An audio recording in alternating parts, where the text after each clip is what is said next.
It's time with JMU Hall of Famer and someone who knows a hell of a lot about taking it to the house. Joyce breaks a tackle and goes in for a touchdown. Another spectacular run by Delvin Joyce. Delvin Joyce brings his unique perspective to the podcast to break down all things he's seeing about JMU football, with a little help from EPA King Jack Fitzpatrick and Bennett Conlon. Here he goes. He's going to try to beat the punter. He does. He's gone. And that is a touchdown. Welcome into To the House. Look at him turn back and forth. Oh, he broke his ankles. Now he's got an entourage. And he's got a touchdown. Now, here's Delvin Joyce with Jack Fitzpatrick and Bennett Conlon. JMU Nation, what's going on? Welcome to another episode of To the House. I'm your host, Delvin Joyce, the People's Choice. I am joined by my guy, Jack Fitzpatrick, a.k.a. Jay Feezy, a.k.a. the EPA King. What's happening, Jack? How are you doing? I'm doing great. It's a wonderful Monday night. I'm ready to preview the bowl game that everyone's talking about. No, not the college football playoff. A bowl game played on Wednesday at 5:30 p.m. Nothing quite like it. BetOnline is the world's most trusted betting platform and your number one source for online betting. From the earliest odds to in-game live betting, BetOnline provides you with all the action and the ability to watch the games as they happen. With the largest selection of odds on everything from football, NBA, NHL to entertainment and political props. Head to BetOnline today to get in on the action with America's most trusted site for online wagering. BetOnline, the game starts here. Be sure to subscribe to the JMU Sports News Network so you never miss an episode. We are your exclusive home for To the House with JMU Hall of Famer Delvin Joyce and the JMU Sports News Podcast with Jack Fitzpatrick and Bennett Conlon. New episodes of To the House drop every Monday, and new episodes of the JMU Sports News Podcast drop in the middle of every week. Be sure to subscribe wherever you listen to podcasts and YouTube so you never miss an episode. Let's go. I love it, man. And by the way, I love that this bowl game in Boca Raton, by the way, which should be good weather. I looked at the weather report today. It looks like it's going to be rain. Hopefully not. You lived in South Florida for a little bit, right? Yes, of course.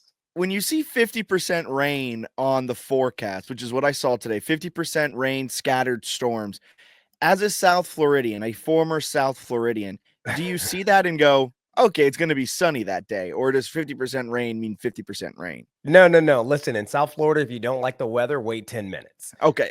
Like it's probably going to rain like gully washers for like 10 minutes. And then after that, the sun comes out and then the humidity kicks up. So yeah, the weather I think will be perfect.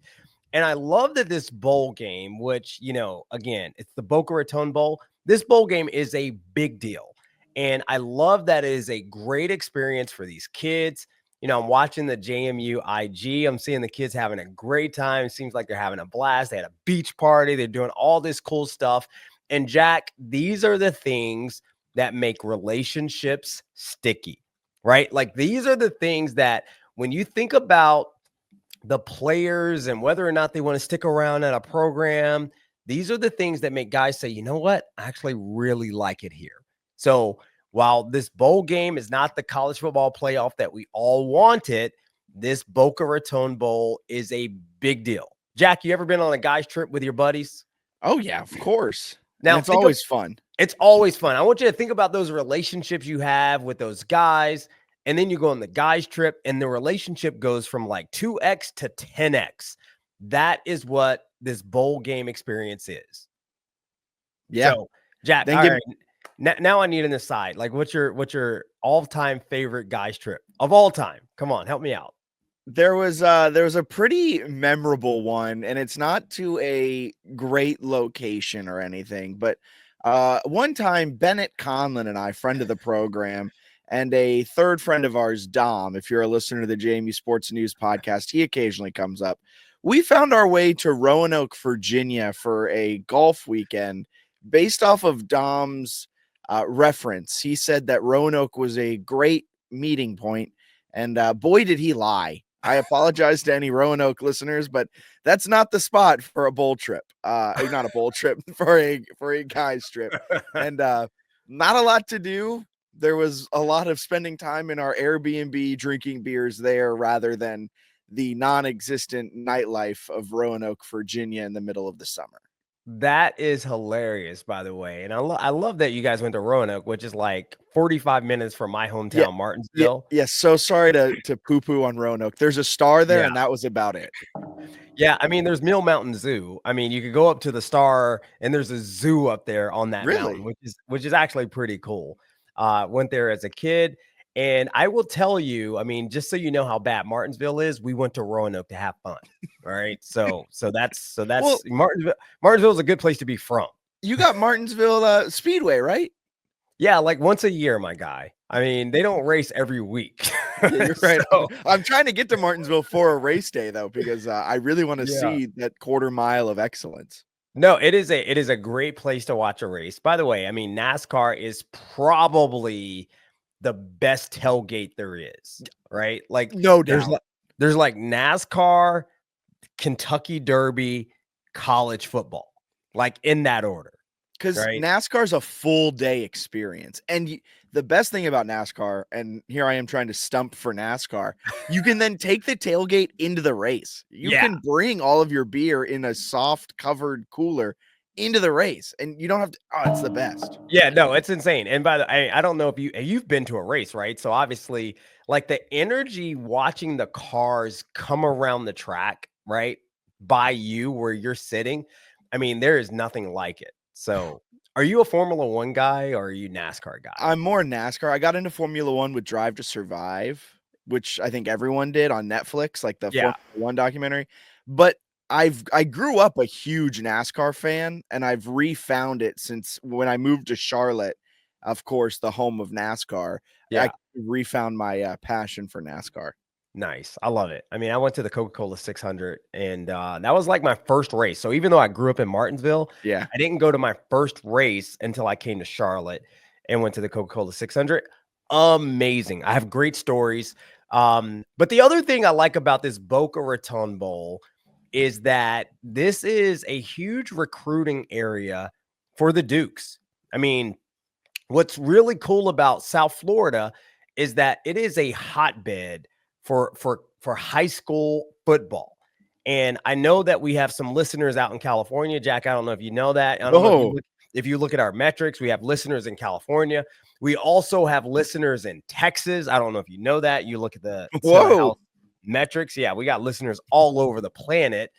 And I hate to disappoint you folks in California and in Texas, and maybe some of the people who are holding out hope Don't say it. you know, Virginia is like a hotbed for recruiting. Dude, Florida is the best state. I'm sorry. Florida is the best state for high school football. And I know this because I lived there and I went to high school football games. The first high school football game that I ever went to in South Florida was a St. Thomas Aquinas high school football game. And by the way, just so you understand the level of football I'm talking about, Chris Carter, the legendary Hall of Fame receiver from the Minnesota Vikings, was the receivers coach for St. Thomas Aquinas when I went to this football game. Joey Bosa was a defensive end at the time, right? I'm dating myself. I think this is like 2012. Joey Bosa was still in high school at St. Thomas Aquinas and just wrecking shop. And I'm telling you, this football team looked like a college football program. Like none of the guys on the team actually even played both ways. Like it was ridiculous. So again, for us to go down and showcase JMU football in South Florida, you may not think it's a big deal. I promise you it is an absolute huge opportunity for us to showcase what is JMU football in front of a bunch of kids who may or may not have any idea where JMU is on a map. So, Jack, I mean, do you know anything about high school football in South Florida? I know it's a big deal. I know Miami and yeah, South Florida rivals. They like to think of themselves as better than Texas, and I think you're leaning into that a little bit. Texas, some people believe Texas is the #1 high school recruiting state. I agree with you. California is not number one. I apologize to all the California listeners. It's between Texas and Florida, I would say. You might ruffle some feathers by saying South Florida is greater than Texas, but I understand that it's one of the best places to play football. Lamar Jackson came out of the area. He's having arguably another MVP season. We'll see how that all plays out, but this isn't an NFL podcast. But you see a lot of these great players come out of Miami. You come out of South Florida, and you look at the roster now. J.C. Evans out of Miami, Jordan Taylor out of Miami. Both of those guys have an opportunity to have these homecomings down in South Florida. And not only a homecoming, have some of their former high school teammates come out, watch them play this game, experience JMU. Maybe they're looking for a new school in the transfer portal because that's the era we live in. Or heck, maybe some of JC's friends who are still, juniors, seniors in high school looking for their opportunity at the college levels may get an opportunity to see JMU here. It is a pretty interesting environment that we're in down there in South Florida. Yeah, I mean, listen, Texas obviously has a lot more kids, right? It's a bigger state. Same with California. It's a big state. But Florida, I would say per capita probably has more guys in the NFL than either of those states, right? And when you look at the level of speed that comes out of these programs, I mean, it's outrageous, these kids that come out of Florida. So really looking forward to an opportunity for JMU to go down and showcase what is the brand of James Madison football. And what's really also, I think, interesting is that when I was at JMU in the late 90s, Jack, I don't know if you know how old I am, but the late 90s, when you were in elementary school, I was not. You weren't born. I was born in 97. You were in daycare, my guy. Man, I got to JMU before you were born. Yikes. That's crazy. That's crazy. But what's cool, when I was at JMU in the late 90s, dude, all the kids on our team were either from Virginia, Maryland, Pennsylvania. Maybe a couple of kids from New Jersey sprinkled in here and there. We had no kids on the team. We had a couple of guys from North Carolina, right? We had no one on the team from South Carolina, nobody on the team from Florida, Georgia. Like, that was not a thing. And now what you see is that, the JMU football brand is more nationally known, a lot of it because of this move up to FBS, a lot of it because of College Game Day, a lot of it because of some of the success the basketball team had last year. And so the opportunity for us to go down and showcase JMU, for these people to see it and breathe it in real time, I think is a very, very big deal. It's also a big deal because we are right now in transfer portal season, right? And so a lot of these kids who may actually be going into the portal are also going to see the JMU brand on national television on Wednesday at 5:30 p.m. in Boca Raton, Florida, but also may get a chance to see it up close and personal if they are kids in that South Florida area, right? So, Jack, what I have noticed, because I follow the JMU sports news transfer portal, what do you guys call that? The transfer portal tracking device? Tracking device tracker can also tracker. be used. Yeah. The JMU sports news transfer portal tracker. I look at it every single day. And the thing that I'm looking at is like, all right, when is the other shoe going to drop? When are these other kids on the JMU roster? We got a lot of talented kids. When are they going to go into the portal? Because all the other colleges, I'm seeing all these kids jumping into the portal, right? Our bowl opponent, Western Kentucky, has 27 players in the transfer portal. JMU still has what?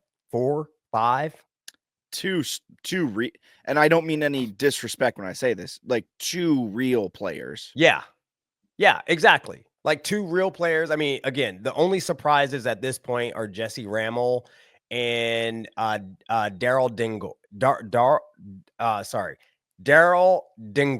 Is that right? I think so. I haven't looked at a pronunciation guide in quite some time, but I think it's Dengoy. Yeah. Yeah. I mean, I was more concerned about the first name. Is Daryl, right? Daryl, yeah. Yeah. Daryl Dingoy. Yeah, those are the only 2 players in the transfer portal who actually saw significant playing time, with Rammel actually being an actual starter. And so, it's very interesting that we don't have more players in the portal. again, I would not have thought that we would have a bunch of players in the portal. We would not see a mass exodus like we saw last year because, again, we retained our coach. But so did Western Kentucky. And Western Kentucky has 27 players in the transfer portal. A lot of teams have a lot of players in the transfer portal. I mean, Marshall's entire team is in the transfer portal. I saw a tweet the other day that said we were Marshall, right?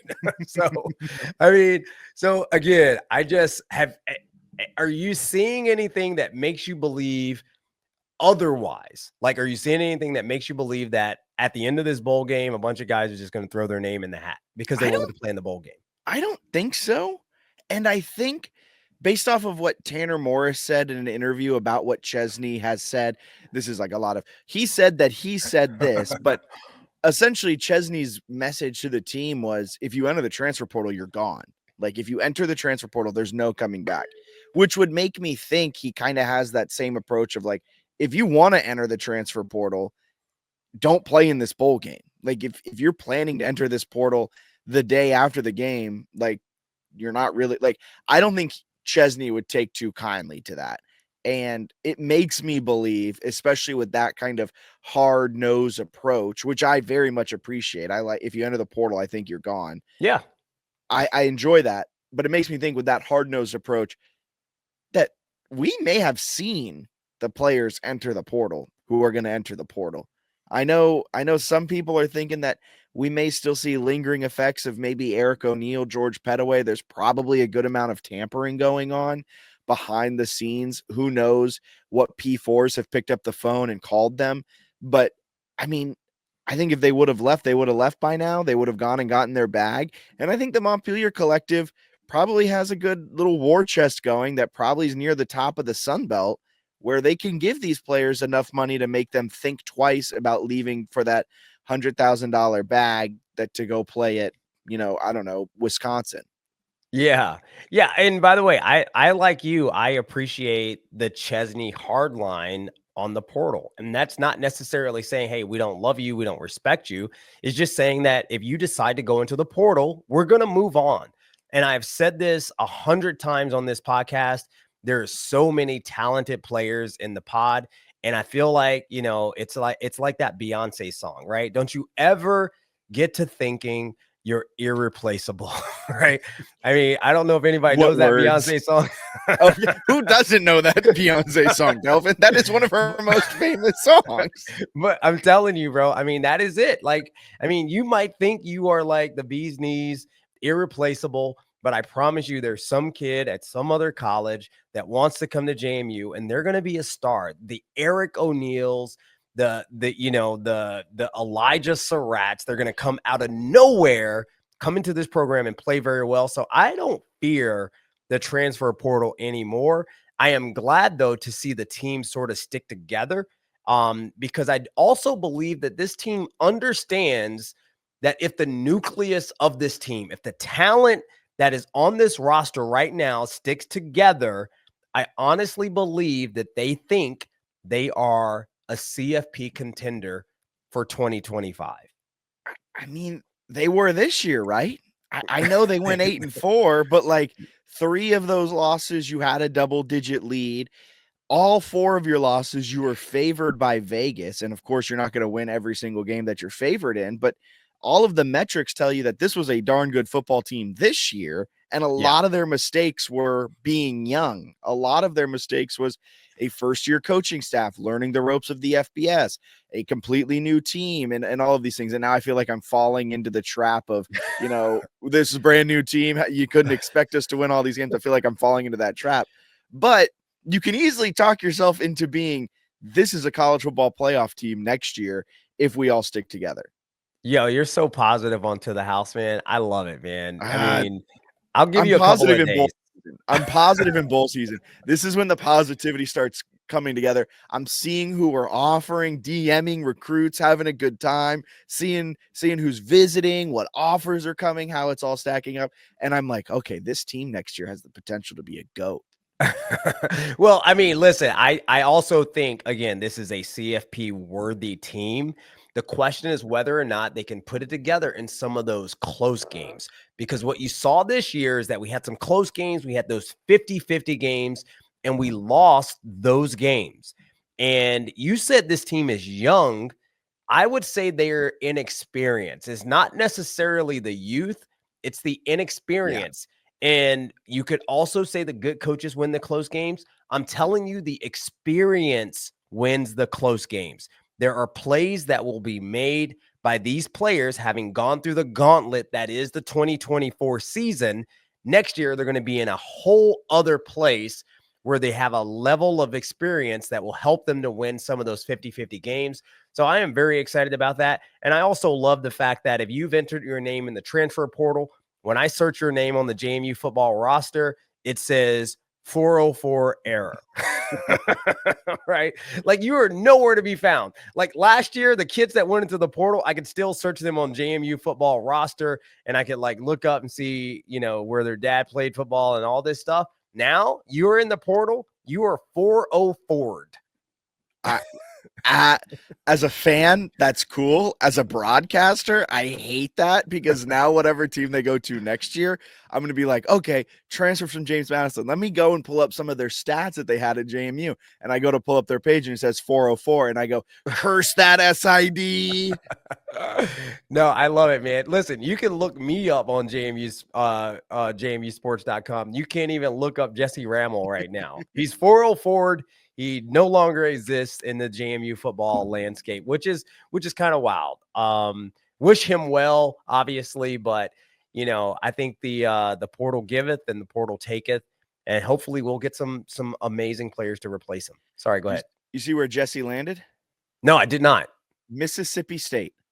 Good for him. So Daryl lands at a Big Ten school with Rutgers, and Jesse Rammel lands at an SEC school with Mississippi State. That is wow. I mean, listen, I'm not surprised. Like, why are we surprised? JMU is an FBS program. It is in the Sun Belt Conference, which is a really good conference, and we got a lot of good players. We have a good team.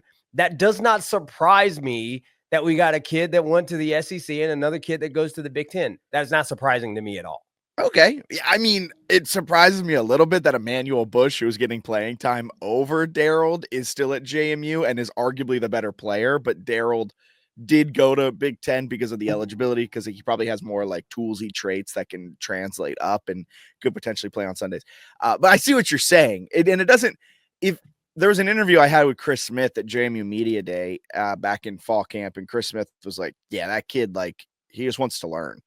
Every time we're stopping practice, he's coming up to me and he's asking me, how can I be better? How can I improve these reps? What can I do to become a better offensive lineman?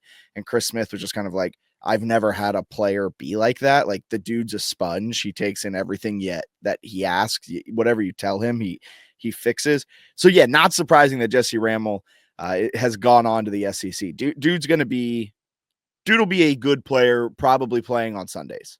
Listen, I hope he does, but he could have also been a good player playing on Sundays, playing in a JMU uniform. Yeah. Players make their own decisions to go into the transfer portal. And I'm reminded of, the first rule that I learned when I got to the NFL is that you do not comment on another player's contract, period. Like, contract and negotiations, that is none of your business, right? You talk about what happens on the field. You do not talk about what happens off the field. And so I am not going to comment, and nor should any of the players on JMU football comment or pass judgment about Jesse Rammel going into the transfer portal and going to Mississippi State. What I do know, though, Jack Fitzpatrick, is that as a unrecruited, uninvited walk-on to a Division I AA football team, I went and played football for the New York Giants, and I started as the return guy over a kid from Auburn who the Giants drafted in the second round that year, and a kid from the University of Miami who the Giants drafted in the 6th round. And I had been sitting out of football for a year. So I'm telling you, all these people that think the SEC and Big Ten and all these players, and I got to go there to go to the NFL, it's BS, bro. I'm telling you, JMU is a big-time college football program, and the kids that are staying on this roster are staying because they understand and value the blessing, as I talked about last week, that Deion Sanders talked about. the blessing that it is to wear a JMU uniform and be in that program. And the players that left, they leave. I mean, it's their thing. It's their decision. We respect that. But all the players that have stayed intact, I love it because I'm telling you, this is a college football playoff team next year. This will be the Boise State. This JMU team will be the Boise State of 2025. I love it. I love it. And by the way, what a great schedule next season. Like it's a fantastic schedule, right? So again, I think for all these players who are like, all right, I want to make sure that I'm playing against top talent. I need to show that to NFL scouts. I want to go into big time college football stadiums. I mean, you get that opportunity next year, right? You get to go to Louisville. You get to play against Washington State at home. You get to show on film how you perform against top talent. So really, really excited about that. Now, the other thing, in terms of talent, the Sun Belt Conference awards came out. And I just got to say, man, like, I was excited that we had some guys who made the first team, but I was very, very disappointed. I meant to talk about this last week on To the House. I was very disappointed that AB3 was snubbed with the all conference awards. Like, I think that guy, he got honorable mention, and Braylon Braxton somehow makes the second team. And AB3, like if you take AB3 stats and put them against Braylon Braxton's, it's not even close. I think AB3 threw for like 1,000 yards more than that kid. And granted, Braylon Braxton didn't start like the first 3 or 4 games of the season, but it doesn't matter. And by the way, that's not AB3's fault that the guy didn't win the starting job at his college in his season, right? So I think AB3 got robbed in terms of being honorable mention. I'm not saying he should have been first team, but certainly should have been second or third team all conference Sun Belt. Also got snubbed from the Dudley Award, which is an award given out to the top player in Virginia. Antoine Powell-Ryland out of Virginia Tech, the edge, won that award. Jalen Green won it last year for JMU. So Alonzo Barnett not raking in the awards. I will say, much like the NFL MVP, so many of these postseason awards are just narrative based and rely on how you finish a year. And I think losing your last two, kind of falling out of the championship contention in a blink of an eye, and Braylon Braxton coming in place of Stone Earl or Stone Early, I forget how you pronounce his last name, but coming in and essentially like willing Marshall to the Sun Belt Championship with all the turmoil going on around who his head coach is going to be next year. I think from a narrative perspective, that's why Braxton got it. I think that Alonzo kind of got hurt with the fact that all of his best performances came in weeks 1 through 6, and Braxton's best performances came in the last 4 weeks of the season. Not saying that's right, but I think that's why. Yeah, no, I get it. And by the way, I don't know that the voters actually watch the game. Yeah, that big thing right there. That's a big thing. Yeah. I listen, I watched Braylon Braxton play against Alonzo Barnett III in that last game, and I can't say that I would have taken, except for on that one throw. But yeah, I wouldn't have taken Braylon Braxton. Braylon Braxton's in the transfer portal, as is the entire Marshall team. It's kind of wild that, their coach did not have a contract and now he's at Southern Miss. And I'm guessing a good majority of those kids are now going to Southern Miss, right? Southern Miss may all of a sudden be the West winner. Yeah, it's interesting. By the way, Southern Miss is a great football program. I mean, they got great facilities. They got a passionate fan base of people that care about football down there. They've got history on their side. They've got a Hall of Famer in their ranks and Brett Favre. And so I think they're going to make some noise. I was excited to see, though, that Eric O'Neill, Pat McMurtry, Cole Potts, and Terrence Spence were all named to the Sun Belt Conference first team. I thought that was amazing. We had some guys named to the second team, some guys on the third team. Don't want to go through that list, but really good work on the first team. I do think Pettaway is an all-conference performer who probably just didn't have the all-conference stats. Yes. Right? Yeah. Because he gets 13 carries a game. But I do think he's an all-conference performer next year. hopefully again he sticks around in the Sun Belt. All right, so let's talk about this bowl game. And Western Kentucky, of course, is coming into this game after having qualified for their Conference USA Championship game, where they just got absolutely beat down by Jacksonville State. Did you watch that game by any chance? No, I did not put myself through that torture. Yeah, it was a beatdown. Western Kentucky made some mistakes. They actually looked pretty good in the game in spite of the score. I think it was 52-12. They actually looked pretty good, but they just made mistakes. Two of them were fumbles by the quarterback. And, just too many mistakes that cost them. Jacksonville State comes up with a big win in their conference championship game. But, last game or last to the house, we had some conversation about Western Kentucky's mascot, the Hilltopper mascot, Big Red. And I'm telling you, man, that literally just sent me down like this rabbit hole of Western Kentucky mascot history, Big Red, blah, blah, blah. And you already know what I came up with that I saw about this mascot. It was the most ridiculous thing, but I read like 17 court cases about a lawsuit that was filed by Western Kentucky University against a television media company in Italy because this news program in Italy also had a mascot that the creator of the mascot patterned after Big Red. So you gotta Google this, man. It's the most ridiculous thing I've ever seen.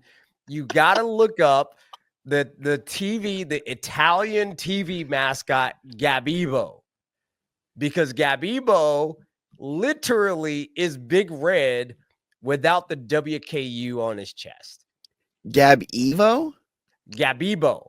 Gabbibo. Gabebo. It's a very Italian name. Oh my goodness. Oh my goodness. But Gabebo comes out in I want to say it's like 1992. They interview the guy who created Gabebo, and he literally says the Western Kentucky mascot was his inspiration for so that's Gabebo. He was the inspiration for Gabebo. Yeah, the one on the left. So scroll over a little bit. He's like in a costume there, but all those are Gabebo. Right. And if you can't, that is literally Big Red. Like no kidding. So that's a side by side right there. Again, if you're listening at home, I apologize. If you're watching the YouTube right now, you can see that Gabebo and Big Red look the exact same, except Big Red has WKU on his chest and Gabebo just has a white spot. Wow. Isn't that crazy? Oh, so Gabebo. So dresses up well though. So he's very well dressed. Western Kentucky goes to court, though, in Italy, because obviously it has to file a lawsuit in Italy. They go to court. They sue for copyright infringement. It goes all the way to the Italian Supreme Court, and the Supreme Court rules in Gabebo's favor. Home court cooking. Yeah, home court cooking, bro. They say a good lawyer knows the law. A great lawyer knows the judge, right? But the home cooking essentially said that, Western Kentucky, they had copyright for a mascot, but the actual design of the mascot was in the public domain. So they had no legal recourse to sue someone for just copying it on a news station, which is just crazy. Anyway, just a stupid aside. But I just wanted you to know that I spent way too much time. When I saw that stupid mascot, I was like, man, this is crazy. I gotta do more digging on this. But the Dukes now get a chance to play against another Helton brother, right? So the coach for Western Kentucky is Tyson Helton, brother, of course, of Clay Helton, the younger brother of Clay Helton, who coaches for Georgia Southern. Of course, their dad also was a college and NFL coach. So what's really cool is both of these coaches in this game come from a football family. I think that's really cool. So we finally get a chance to beat another Helton brother. And, this is a big matchup because I think Conference USA is largely seen as the weakest conference in G5, right? Like when you look at the G5 conferences, Conference USA usually catches most of the smoke when it comes to, all right, these guys don't play anybody, is a weak conference, terrible schedule. And by the way, some of it is very, very warranted because they got some duds in that conference. Like Kennesaw State, they've won like 2 college football games in 3 years, right? Why are they an FBS program? And they get like 1,000 people at their games. Now, somehow, thankfully, they were able to beat Liberty this year, right? For their first FBS football win in school history. Just crazy, right? They also have Sam Houston. We already know what Sam Houston is. Delaware, I think, is moving up, and they'll be playing their first Conference USA. And by the way, I love Delaware. It's one of my favorite places to play when I was at JMU back in the 1AA days. So Delaware is moving up. But it is not a great conference for football. They have horrible attendance. In fact, Liberty has just dominated this league over the last several years. They represented the G5 in the Fiesta Bowl last year, got boat raced by Oregon.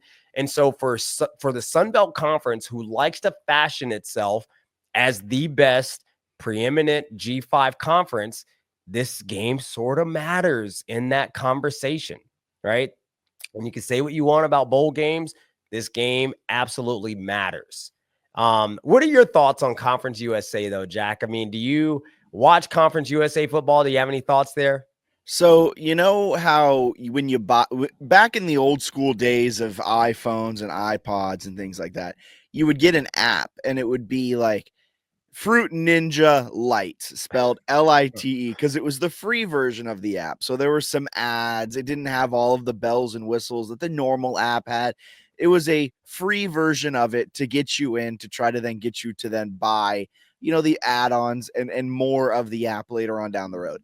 So what CUSA is to me is FBS Lite.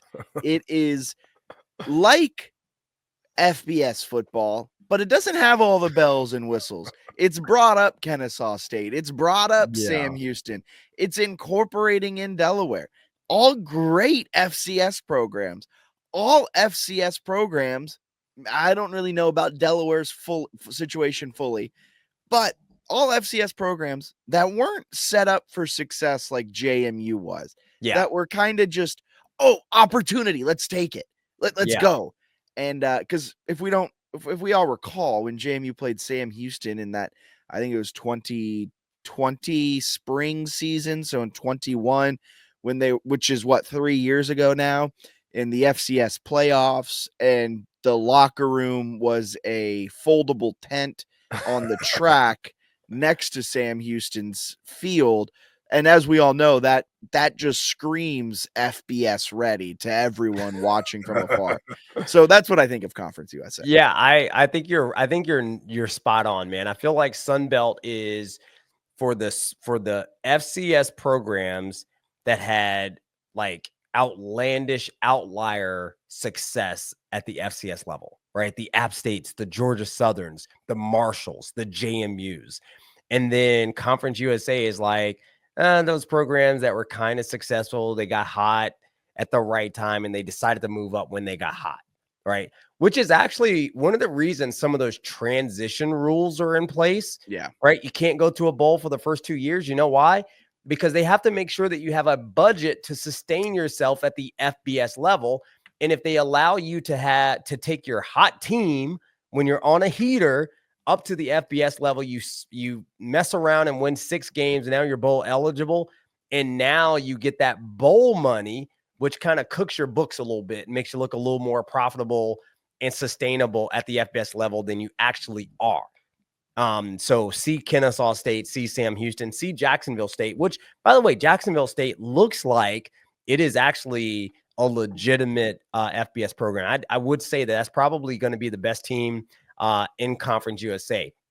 But the Sun Belt is 18-12 versus Conference USA in all time in bowl games. However, Western Kentucky has been the exception to that 18-12 record, as Western Kentucky has beaten a Sun Belt opponent in its last 3 bowl games, right? Last year, I think they beat Old Dominion in the famous Toastery Bowl, which was like a stupid, ridiculous comeback game. Like I turned that game off. I was like, oh, ODU is going to crush this. And lo and behold, somehow Western Kentucky comes back and wins. That was wild. That was a wild game. Yeah, doesn't bode well for JMU, who has been on the receiving end of a few wild comebacks here in the last few weeks. Yeah, no kidding. And then I think they beat App State the year before. I don't know who they beat the first year, but again, Western Kentucky has had the Sun Belt's number, but JMU is a 7.5-point favorite. I think JMU's been favored in every single game they've played this year, except the Chapel Hill game.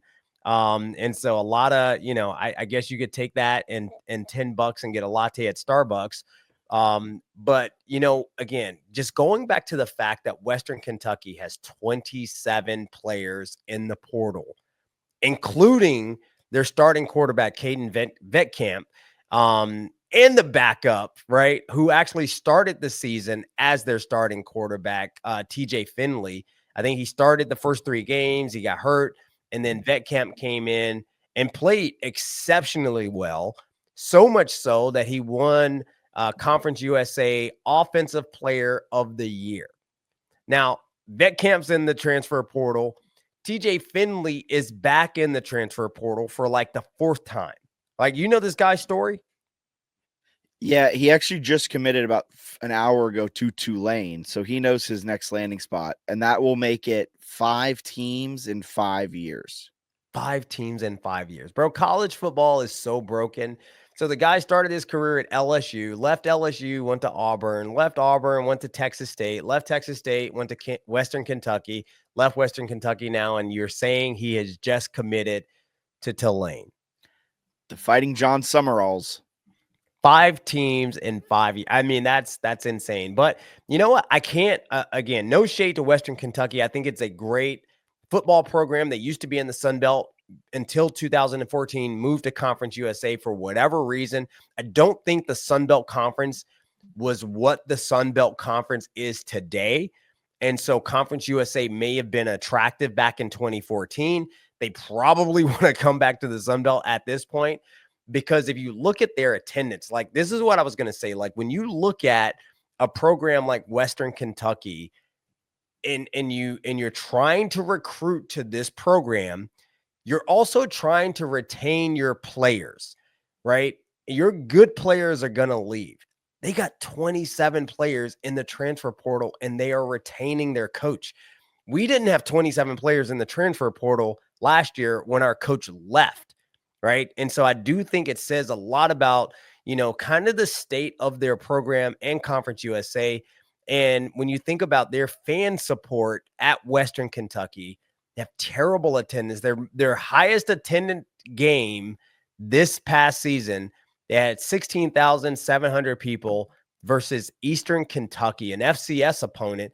And probably they got that level of attendance because it was Eastern Kentucky versus Western Kentucky. And so there was sort of an in-state rivalry, even though they're in different divisions. Most of their games, though, were around 12,000 people. Jack, I'd probably transfer too, if I'm being honest. Yeah, not looking good for him. I mean that's tough. I mean, it's a 23,000 seat stadium and there's 12,000 people there week in and week out. That is not what most kids want to go to. And again, I think that, and I'm not throwing shade at Western Kentucky. I'm only saying that to pat JMU Nation on the back. The fact that we show up and show out for this team every single week. You listen to interviews from these kids. They're like, man, the energy in that stadium, the way the fans bring it every single week is enormous. And, they got blown out again in the Conference USA Championship by Jacksonville State, but they beat Jacksonville State like 3 weeks prior in a 19-17 game that really was to sort of decide the fate of whether or not these two teams would even be in that conference championship. So they beat Jacksonville State 19-17 3 weeks prior. But guess what, Jack? It was Thanksgiving weekend. And you know what that means? There were 6,500 people in the stadium. I looked at the official attendance on ESPN. And by the way, if ESPN on the official stat line on the box score says it was 6,500 people. It was probably 4,500 people, right? And I compare and contrast that with how JMU Nation showed up in that Marshall game, and I was in the stadium. So you can't say that, we cooked the books. I was there and I saw it, at least in the first half. 24,000 people, Thanksgiving weekend. That tells you where these two programs are right now. So, all right, so let's talk about the game. I mean, all right, so I am excited about this game. I'm very much excited to see what Billy Atkins IV, our guy BA4, is going to do. He's making the start. And again, Chesney said it again today or a couple of days ago on his press conference. Billy has been the backup for the entire season, right? Have we gotten a word on what the actual injury was for AB3 at this point? Anything that we can talk about? Nothing official. Nothing that has come out from the JMU camp. All we know is he has a pretty significant brace on his knee, walking around with crutches. We've heard rumblings of what it may be, what it may not be. I would be shocked if it wasn't something serious, very serious. Well, it sounds like he's in South Florida. He traveled with the team. He's down there hanging out, doing all their bowl game activities down in South Florida.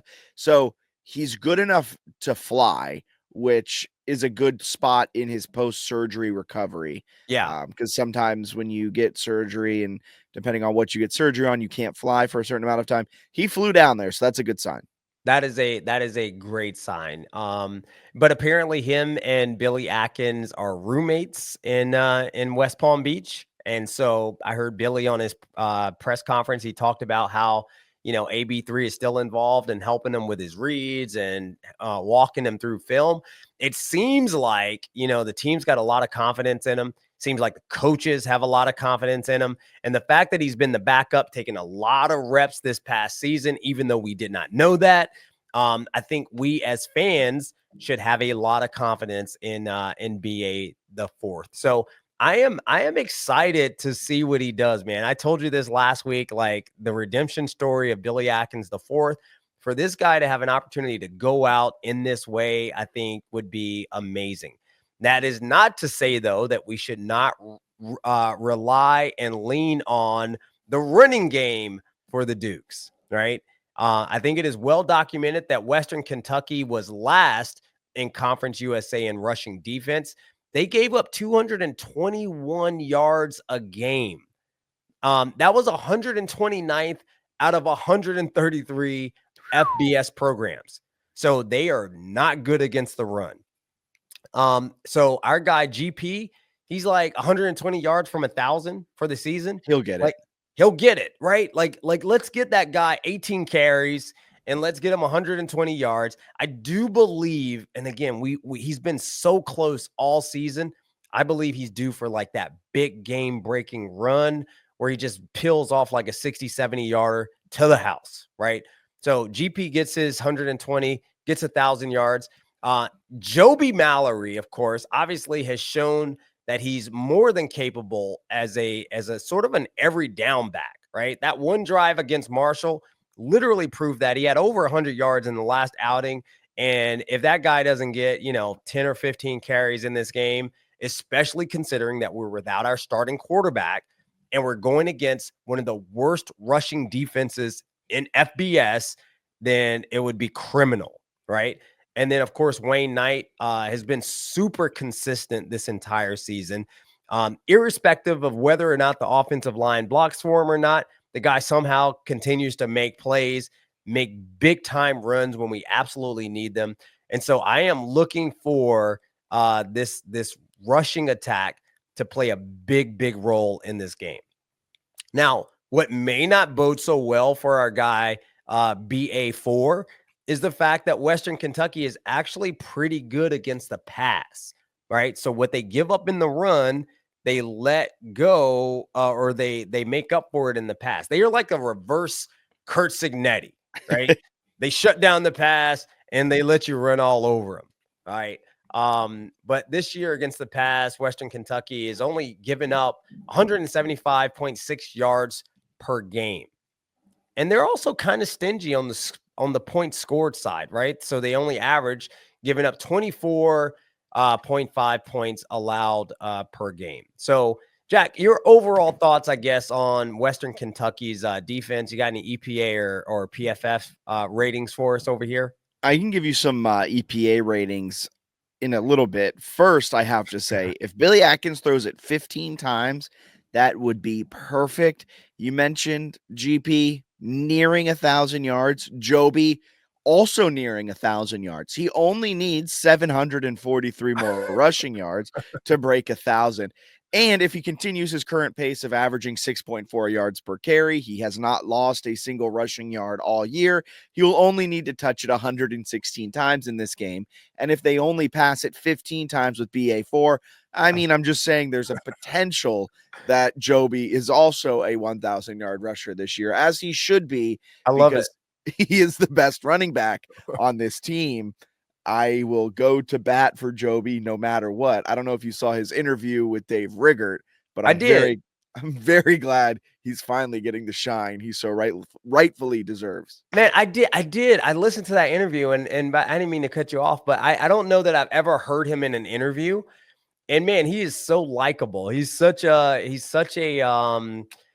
mature, man. He talked about perspective, and every time Riggert would sort of ask him something where, a normal, 20-year-old, i.e. me when I was 20, I would have given like the off the cuff sort of negative answer. He was like, it was a learning experience. Like he said that a lot. He was like, I learned a lot about myself, and, I'm just really impressed with his maturity. There had to be things happening behind the scenes that we will never know about why he was not getting play time. I wonder if there was a fumbling issue. He didn't learn that. Who knows what it was? There could be a lot of different things, but from an EPA standpoint, he is our best rusher, our best running back that's available in this game, averaging 0.11 EPA per rush, best mark.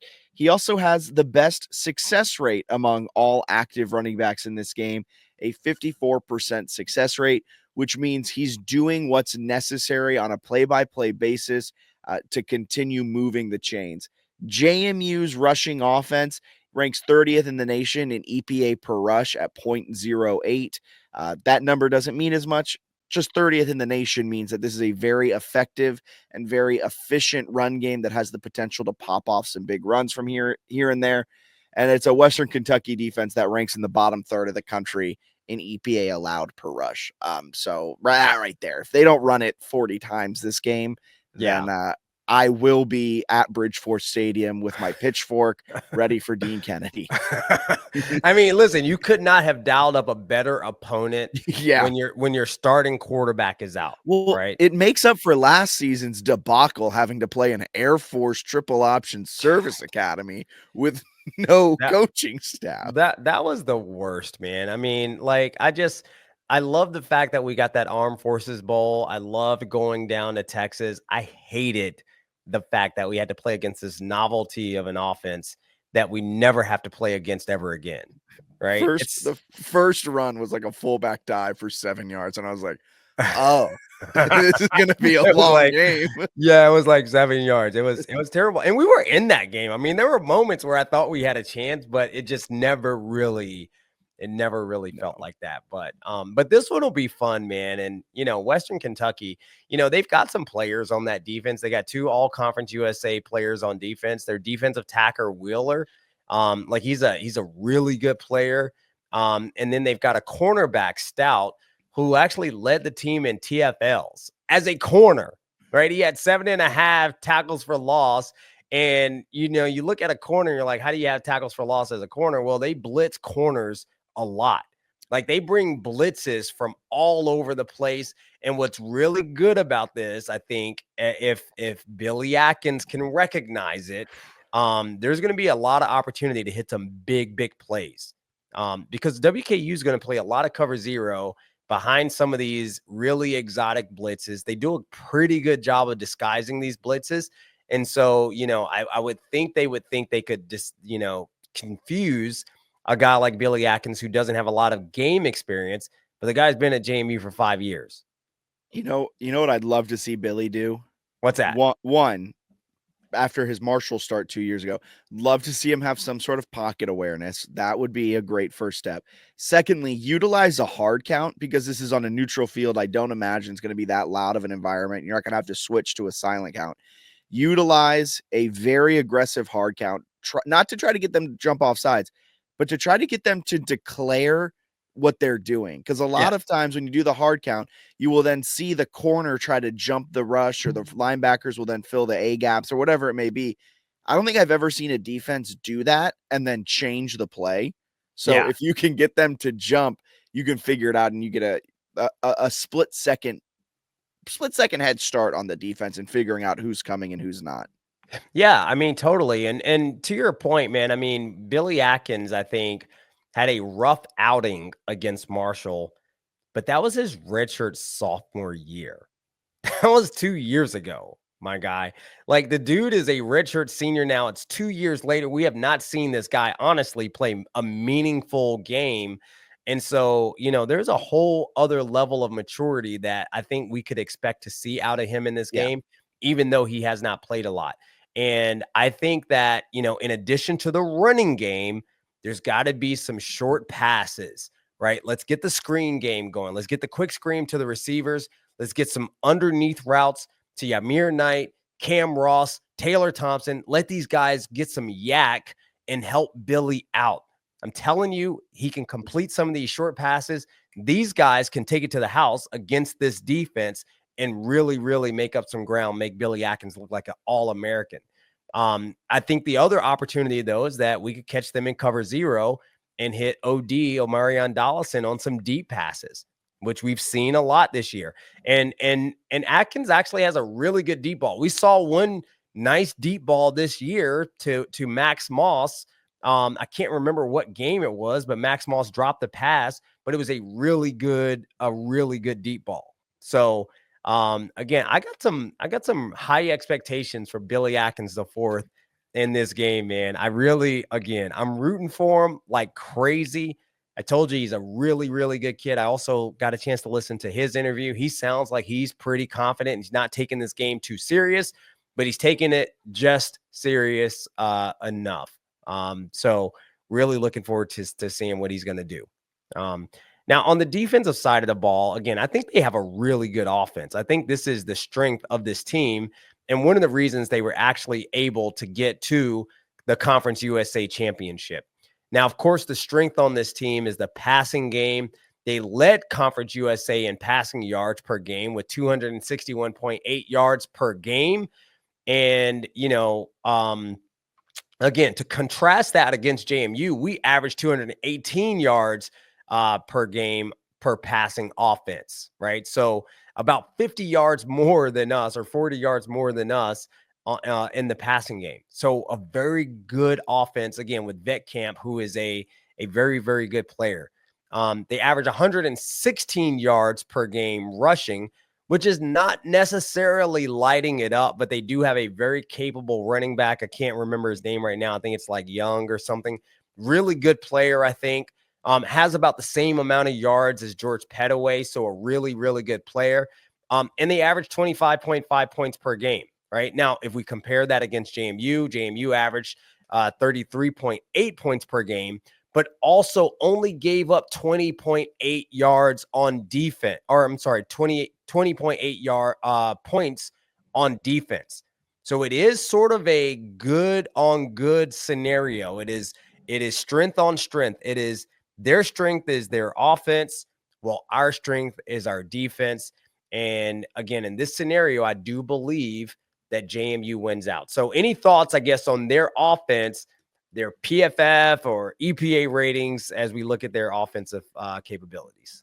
They run that version of air raid, so they're not going to lean too heavily into that rushing game. But got tongue twisted there. Elijah Young is a serviceable running back for them. But as a whole, their weakest point is definitely in the trenches. They don't stop the run well. They don't run the ball all that well, all things considered. But where they do get you is they're one of the top 50 passing attacks in the entire country when it comes to EPA per pass. Now, JMU is a top 10 defensive unit when guarding against the pass. So like you said, strength on strength matchup here. But that air raid, those kind of unique offensive styles have given JMU a little bit of fits, not only with Lyle Hemphill, but in the past years with Bryant Haynes. You look at what ODU was able to do with their ultra spread you out type of attack. So I'll be really interested to see Lyle Hemphill, his ability to slow down this air raid from Helton.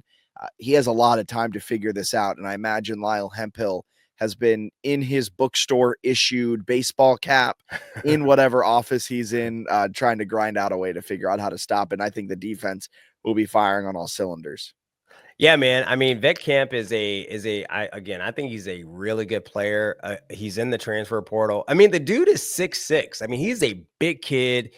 He's got a big arm. He's not necessarily a running threat, although he can run the ball when needed. I think he ran the ball for 7 touchdowns this season. So very serviceable on the running side. But on the passing game, I mean, the guy threw for 2,800 yards and he didn't even play in the first 3 games of the season, right? I mean, 2,800 yards in, I guess, 7 or 8 games, I think is pretty impressive. But he threw 23 touchdowns and 10 interceptions. So he will give this JMU defense some opportunities. I'm calling it. I think Jordan Taylor going back home to South Florida, I think Jordan Taylor has his first pick of the season. I would love nothing more. I'm rooting for 2 players in this game, Billy Atkins IV and Jordan Taylor. Like, I really want to see this guy get a pick. And it would be awesome if it's a pick 6. Like, amazing, right? Now Vet Camp was also sacked 21 times. So this is an opportunity, I think, for Eric O'Neal, Kyrie Mans, and maybe even Lloyd Summerall, who is also going back home to South Florida, for these guys to get active in their backfield. Now, I do think our corners, our secondary, are going to have their work cut out for them. They've got some very capable receivers. Their leading receiver is a kid named Keyshawn Johnson. He had 66 catches for 855 yards and 7 touchdowns. Those are very, very good numbers at Western Kentucky. Their second leading receiver is a kid named Easton Messer. Very, very productive. He had 52 catches for 725 yards. But of course, Easton Messer is in the transfer portal. And by all accounts, the good majority of these 27 players have not opted out of this bowl.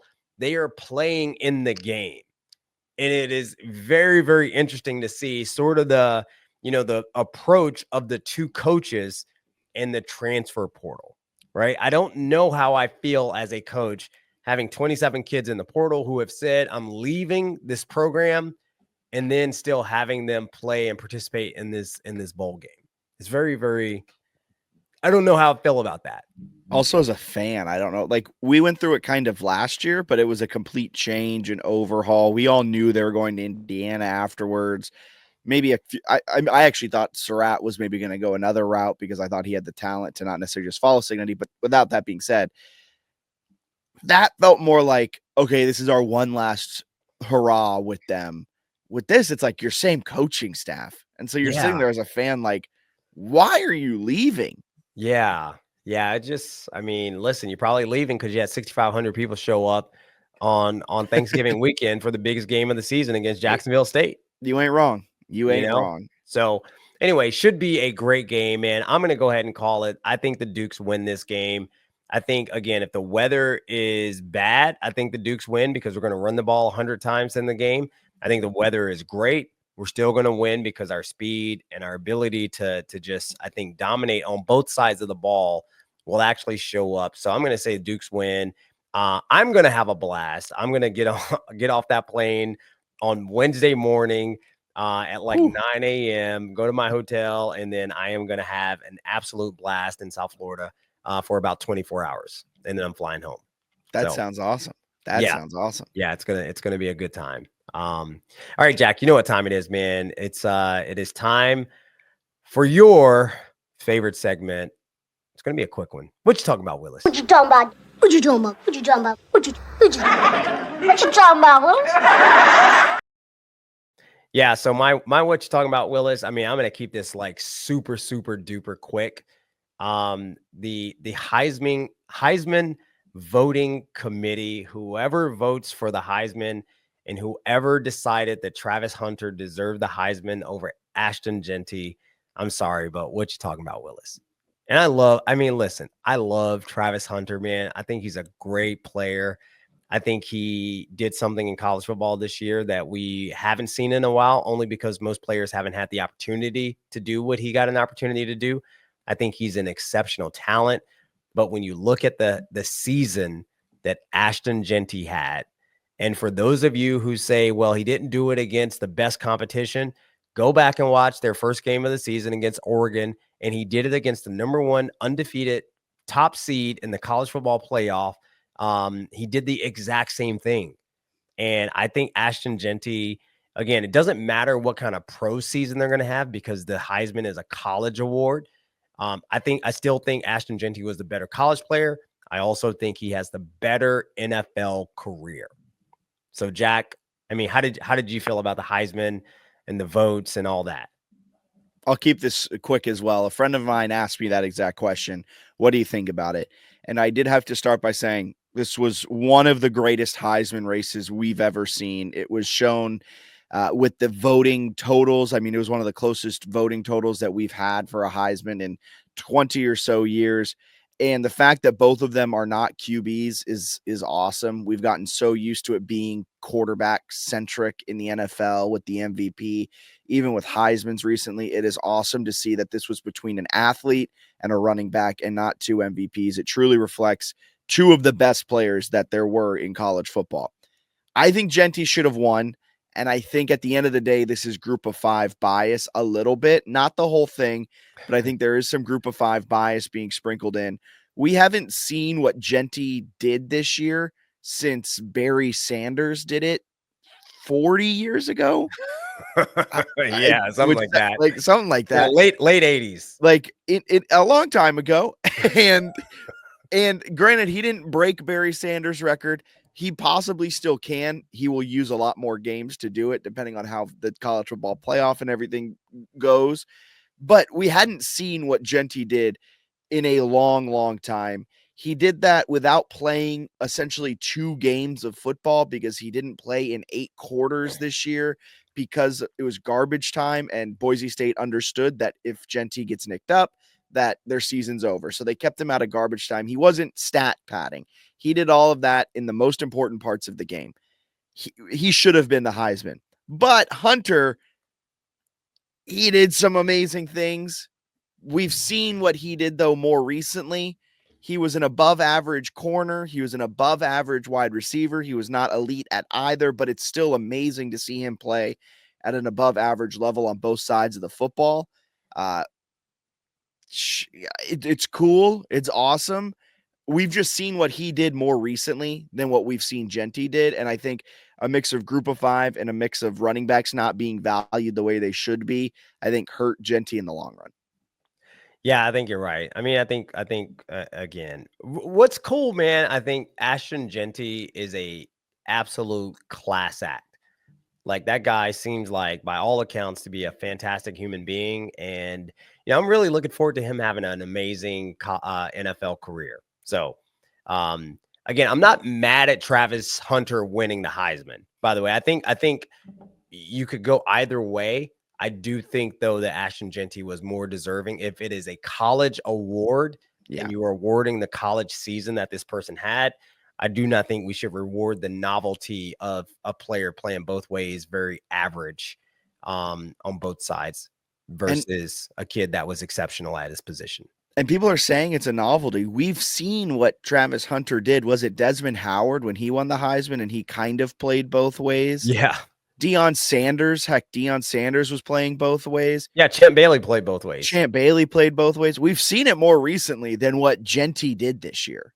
Yeah, by the way, there's 100 kids on college football rosters right now that could play both ways if given the opportunity. Odds are, if you're a college football player, you played both ways in high school, and every day in practice, you're petitioning your head coach to let you play both ways in next Saturday's game. Yeah, exactly. But shout out to Travis Hunter, man. Yeah. Congratulations. I think he's a good kid too. So glad to see him win it. I probably have a G5 bias. But with that, Jack, let's go ahead and take it to the house. This is our bowl take it to the house edition. And, they say if it doesn't matter who wins, then why do they keep score? Of course, these famous words were once uttered by the great Vince Lombardi, and they have never been more true than during bowl season in college football. Because right now, of course, there's no shortage of pundits, fans, enthusiasts, and critics who will tell you that there are too many bowls and that most of them are quote unquote meaningless. And while you may believe this iteration of the Boca Raton Bowl is just a meaningless bowl game, I can assure you that for the coaches and players, especially on this team, it's not meaningless. For the coaches, this is their job. They are paid to prepare and win football games, irrespective of location, irrespective of perceived significance. Their job is to win. It matters. But for the players, this game could never be described as meaningless. It's not just a chance to make history as the first team at JMU to win a bowl game. No, this bowl game has another level of meaningfulness. Because you see, what really matters is the fact that this will be the last time many of these players will ever suit up to play football ever again. The last time that this team, these players will suit up together to take the field together. And that's meaningful. I'm reminded of my last game in a JMU uniform, which was a 30-34 loss to Northeastern University in Boston in front of maybe 600 people. By the way, Northeastern doesn't even have a football program anymore. That tells you kind of where they were, where I scored 2 touchdowns. And in that game, I became the first player in Division I AA history to record 1,000 career yards in 4 statistical categories: rushing, receiving, kick returns, and punt returns. And in spite of making history, after the game, I was inconsolable. So much so that Coach Mickey Matthews cut my post-game interview short because I couldn't stop crying long enough to answer an actual question. Now, the tears weren't because we lost, although that sucked. The tears were because I had just played my last college football game ever. Because it was the last time I would get to line up with my brothers in a JMU uniform. And it was also potentially the last time I would ever play football ever again in any uniform, something I had done since I was 8 years old. We went 6-5 that season. We weren't making the playoffs that year. For all intents and purposes, that was a meaningless game. But a game that meant the world to me, maybe more than any game I had ever played. And when the Dukes take the field on Wednesday, also with a chance to make history, much like I did, that history will likely be the most meaningless aspect of a very meaningful bowl game in South Florida, especially for the seniors. And that's it, JMU Nation. We have taken it to the house. So excited to go down in South Florida, watch the Dukes get a big win. And listen, if you have not booked a plane ticket yet or a hotel room or bought tickets for this game, you need to do so ASAP because we need to pack purple in that stadium. So, Jack, tell the folks, I think we got one more episode for this season of To The House. Tell the folks how they can find, follow, and subscribe to The House and the JMU Sports News Network. You can hit the subscribe button right here on YouTube if you're watching, right below. And that way you'll never miss an episode of To The House or the JMU Sports News Podcast. You can also subscribe wherever you find good podcasts like Apple Podcasts and Spotify podcasts. And you can stay up to date with all the happenings at JMU To The House and JMU Sports News on Instagram and Twitter. Yo, I am so looking forward to like 80-degree weather.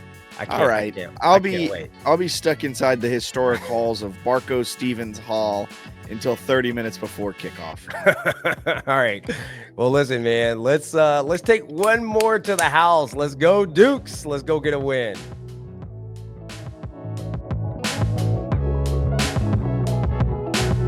To The House is part of the JMU Sports News Network.